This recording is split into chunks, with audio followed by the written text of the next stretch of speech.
the thing is that once you disconnect from, if you like, higher levels of awareness, and you become encased in body consciousness, you're looking outside of yourself for information to get a fix on life, yourself, the nature of reality. And what comes back, what you learn at school, what you learn through the media, what you learn from bankers and politicians and all the rest of it. In other words, what they're doing is isolating the computer from our consciousness, what you would call soul, and then programming the computer with the reality that suits the agenda.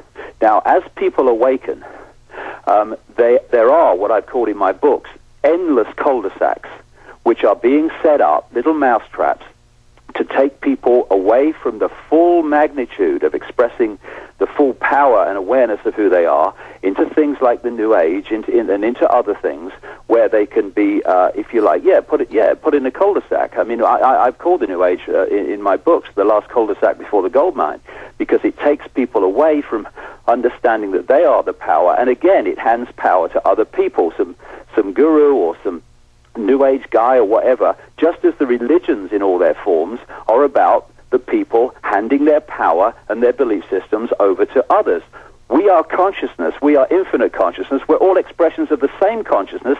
That's why the fighting between us is so idiotic and stupid and ridiculous, but that's what happens when you lose that understanding of unity and you see everything in apartness, because you're caught in the body computer.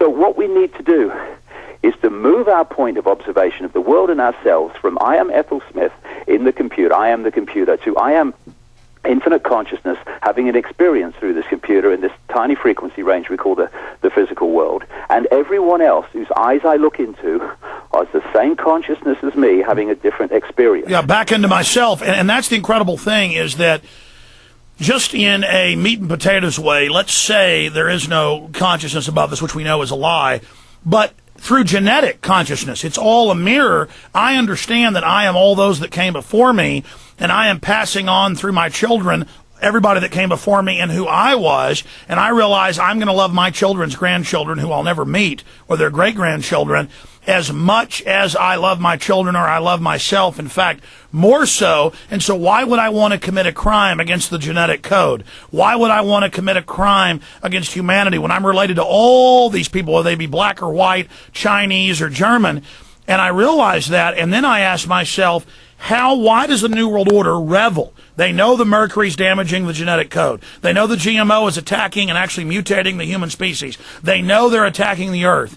And then they give us fake environmentalism when we rebel against that and then use it to control us more. They know they are killing things. Now we've talked about the positive side, the enemy. They understand this system, but the controllers, the shadow behind the throne, the power behind the throne, they have made the conscious decision to revel in darkness and destruction. Why?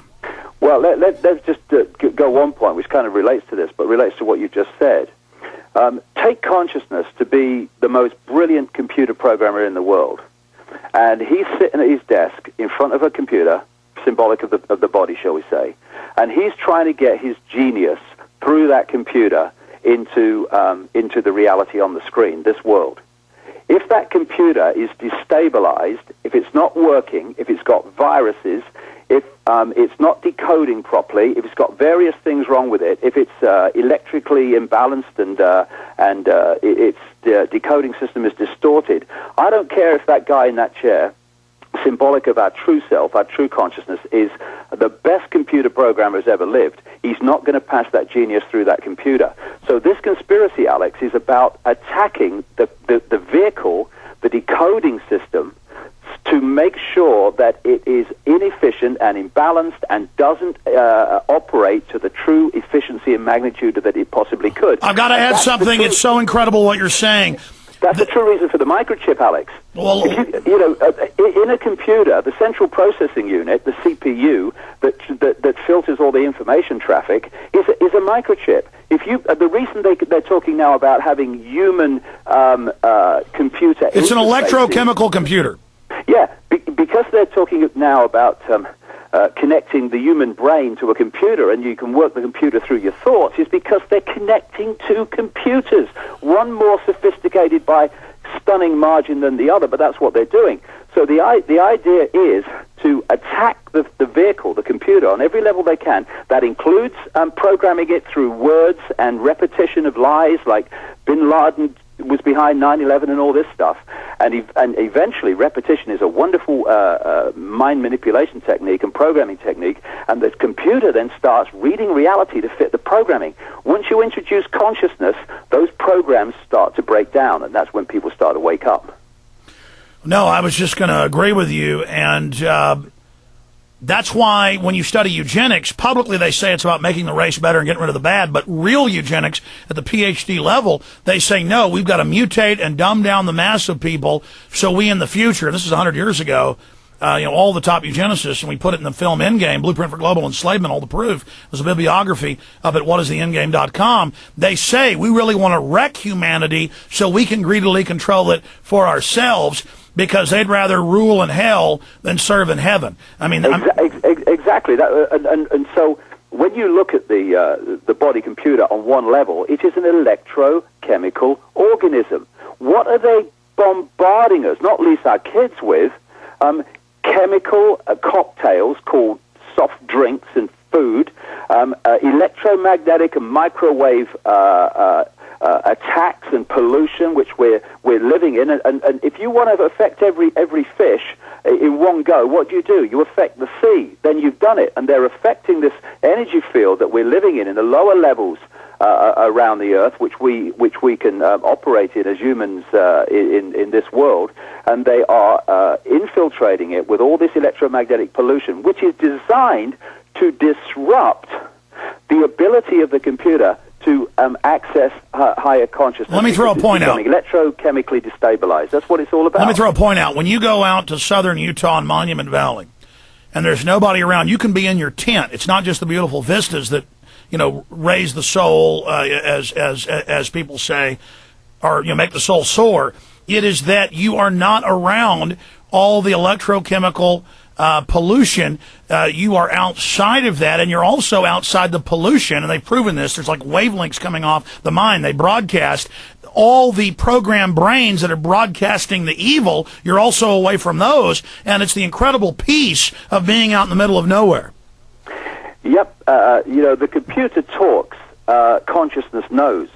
That's why when you go into the silence and you quieten your mind, you can get incredible insights that you can't when the mind chatter's going. Because the computer mind chatter never stops. Everyone listening to this show will understand what I mean, where the mind never shuts down. It's always talking. It's always trying to work things out. It's always trying to create dramas or reacting to dramas and all the rest of it. Then when you go into a state, some people call it meditation. I don't meditate. I daydream, which I guess is a form of meditation, but I don't sit cross-legged, not least because I've got arthritis and I can't. But I don't sit cross-legged and meditate, although good luck to those who do. But I let consciousness in by shutting the chatter down. And what's happening? You remember that mass mind control manual that came to light, quiet weapons for silent weapons for a quiet war. Colonel Alexander. There was a line in that which encapsulates what we're saying here. It said, keep them busy, busy, busy back on the farm with their other animals. They're trying to keep our minds occupied constantly because the mind chatter is occupied by that level of entertainment that we get on the television or what passes for it. The news, the television's never on, off, the radio's on, all the time, mind chatter, and that holds us in body consciousness reality because it's dealing with words, which is a body consciousness decoding. Okay, David, I want to ask you advice about myself personally, because I really respect you in this area, in the behind-the-scenes internet-only discussion at prisonplanet.tv and the InfoWars exclusive streams right now. For everybody else, we'll be right back. David, every day I talk about this, or I think about this, and every week I talk about it on air. Right. At 1 a.m., laying in bed or sitting, on the couch at 10 o'clock at night when my wife and children are asleep, I have just amazing insights. I write it down on paper, huge understandings about the New World Order, predictions that then come true, understanding thousands of pieces of data, that my subconscious, whatever you want to call it, is able to analyze. And then when I get on air, I can never articulate it with any of the depth. I mean, I do it to a great extent, but nothing like the true depth of that quiet time understanding and that tuning into everything. And when I tune in to the huge, universe, I'm not worried about the New World Order killing me. I'm not worried about what's going to come and what's going to happen. But then as soon as I shift back into battle mode, then it seems like I'm more focused, but I lose a lot of my, well, frankly, prescience. Well, that's interesting because I know exactly what you mean, and what I've been doing with myself over the last months and years is not going into battle mode because that brings you into body consciousness. It doesn't mean you can't be just as passionate and just as absolutely determined to make a difference. But when you go into battle mode, the body consciousness kicks in, and body consciousness it has the ability to think for itself, but it deals in words. And we have simply, because this understanding of who we are, Alex, has been lost for so long, we've not developed the language to describe what we know as a knowing on a higher consciousness level. Yeah, it's a knowing. It's a knowing. It's a knowing.